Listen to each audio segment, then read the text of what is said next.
ਦੋਸਤੋ ਦਿਨੇ ਕਰਨ ਵਾਲੀ ਸੀ, ਪਰ ਦਿਨੇ ਟਾਈਮ ਨਹੀਂ ਲੱਗਾ। ਹੁਣ ਹਨੇਰੇ 'ਚ ਤੁਹਾਡੀ ਮਿਹਰਬਾਨੀ ਜੇ ਸੁਣ ਧਿਆਨ ਨਾਲ ਲਿਓ ਜੇ। ਦਿਨ ਉਹ ਆਈ ਜਾਂਦੇ ਨੇ ਕਿ ਮੱਝਾਂ ਦਾ ਇੰਨਾ ਰੇਟ ਤਾਂ ਚੁੱਕਦਾ ਹੈ ਕਿ ਨਾ ਫਿਰ ਸਾਡੀ ਜ਼ਰੂਰਤ ਪੈਂਦੀ ਹੈ ਬਾਰੇ ਆਉਣ ਦੀ, ਤੇ ਨਾ ਸਾਡੇ ਕੋਲੋਂ ਹੀ ਅੱਗੋਂ ਕਿਸੇ ਦੀ ਲੈਣ ਦੀ ਜ਼ਰੂਰਤ ਪੈਂਦੀ ਹੈ। ਇਹ ਦਿਨ ਜੇ ਅਕਤੂਬਰ ਚੜ ਗਿਆ, ਨਵੰਬਰ ਤੇ ਦਸੰਬਰ, ਇਹ 3 ਮਹੀਨੇ ਜਿਹੜੇ ਭਰਾਵਾਂ ਆਪਣੇ ਗਵਾਲ ਲਈ, ਘਰ ਰੱਖਣ ਲਈ ਮੱਝਾਂ ਲੈਣੀਆਂ, ਇਹਨਾਂ ਦਿਨਾਂ ਦੇ ਵਿੱਚ ਤੁਹਾਨੂੰ ਮੱਝਾਂ ਦਾ ਸੂਆ ਵੀ ਜਿਹੜਾ ਪੈਣ ਡਿਆ, ਪਿਛਲਾ ਸਾਉਣ ਭਾਦਰੋਂ ਵਾਲਾ ਸੂਆ ਗੰਦਾ ਸੀ, ਹੁਣ ਜਿਹੜਾ ਸੂਆ ਹੈ ਸੂਆ ਵੀ ਚੰਗਾ। ਮੱਝਾਂ ਦੁੱਧ ਵੀ ਦਿੰਦੀਆਂ ਨੇ, ਪੱਠੇ ਵੀ ਕਿਸੇ ਕੋ ਥੋੜਾ ਬਹੁਤਾ ਸਟਾਲਾ ਰਲ ਗਿਆ, ਕਿਸੇ ਕੋ ਥੋੜੀ ਬਹੁਤੀ ਚੜੀ ਹੈ। ਮੌਸਮ ਤਕਰੀਬਨ ਪੂਰੇ ਪੰਜਾਬ 'ਚ ਕੀ ਪੂਰੇ ਪਾਕਿਸਤਾਨ 'ਚ ਠੰਡਾ ਹੋ ਗਿਆ। ਇੱਥੇ ਬੜੀ ਗਰਮੀ ਸੀ, ਉੱਥੇ ਵੀ ਠੰਡਕ ਹੋ ਗਈ ਹੈ। ਇਹਨਾਂ ਦਿਨਾਂ ਦੇ ਵਿੱਚ ਕਿਸੇ ਇੱਕ ਮੱਝ ਪਾਣੀ ਹੈ, ਕਿਸੇ 2 ਪਾਣੀ ਹੈ। ਕੋਸ਼ਿਸ਼ ਕਰਕੇ ਕਿਤੋਂ ਨਗਦ ਲੱਭਦੀ ਹੈ, ਕਿਤੋਂ ਧਾਰ ਲੱਭਦੀ ਹੈ। ਇਹਨਾਂ ਦਿਨਾਂ ਦੇ ਵਿੱਚ ਲਾਜ਼ਮੀ ਖਰੀਦ ਲਵੋ। ਪਹਿਲਾ ਮਹੀਨਾ ਸ਼ੁਰੂ ਹੁੰਦਿਆਂ ਹੀ ਸੂਆ ਘਟ ਜਾਂਦਾ। ਮੱਝਾਂ ਦਾ ਰੇਟ ਆਹਿਸਤਾ ਪਹਿਲੇ ਮਹੀਨੇ ਤੋਂ ਲੈ ਕੇ 5ਵੇਂ-6ਵੇਂ ਮਹੀਨੇ ਤੱਕ ਫਿਰ ਪੈਰੋ ਪੈਰ ਤਾਂ ਹੀ ਜਾਂਦਾ, ਔਰ ਹਰ ਸਾਲ ਇਸੇ ਤਰ੍ਹਾਂ ਇਹਨਾਂ 6 ਮਹੀਨਿਆਂ 'ਚ ਹੀ ਰੇਟ ਦਾ ਤੈਯਨ ਵੱਧਦਾ ਜਾਂਦਾ।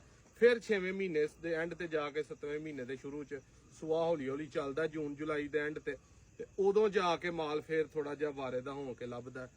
ਫਾਇਦਾ ਤੁਹਾਡਾ ਇਸੇ ਗੱਲ 'ਚ ਹੈ ਕਿ ਸਾਰਾ ਸਾਲ ਮਾਰ ਖਾਈ ਦੀ ਹੈ। ਇਹ 3 ਮਹੀਨੇ ਜੇ ਅਕਤੂਬਰ, ਨਵੰਬਰ ਤੇ ਦਸੰਬਰ, ਮੱਝਾਂ ਚੰਗੀਆਂ ਲਵੋ। ਕੋਸ਼ਿਸ਼ ਕਰੋ ਲੱਖ ਤੋਂ ਵੱਧ ਖਰਚ ਲਵੋ, ਖੌਲਾ ਨਾ ਲਵੋ, ਝੋਟੀਆਂ ਲਵੋ ਪਹਿਲਾਂ ਦੂਜਣਾ, ਤਾਂ ਕਿ ਅਗਲੇ ਸੂਏ ਤੁਹਾਡੇ ਕੋਲ ਵਧਣ।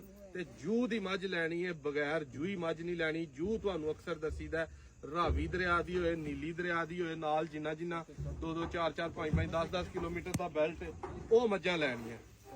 ਕਾਫੀ ਦਿਨਾਂ ਬਾਅਦ ਆ ਕੇ ਖਰੀਦਦਾਰੀ ਕੀਤੀ, 8 ਤੋਂ 10 ਦਿਨ ਬਾਅਦ ਚ ਖਰੀਦਦਾਰੀ ਕਰਦੇ ਰਹੇ ਆ। ਅੱਜ 9 ਤਰੀਕ ਹੈ, 10ਵਾਂ ਮਹੀਨਾ 2025 ਹੈ।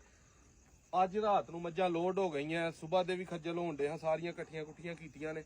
ਸਵੇਰ ਇਹਨਾਂ ਨੇ 10 ਵਜੇ ਸੈਰੀ ਟਾਈਮ ਘਾਟ ਡੇਰੇ ਪਹੁੰਚ ਜਾਣਾ। 10 ਨੂੰ ਆਈਓ, 11 ਨੂੰ ਆਈਓ, 12 ਨੂੰ ਆਈਓ।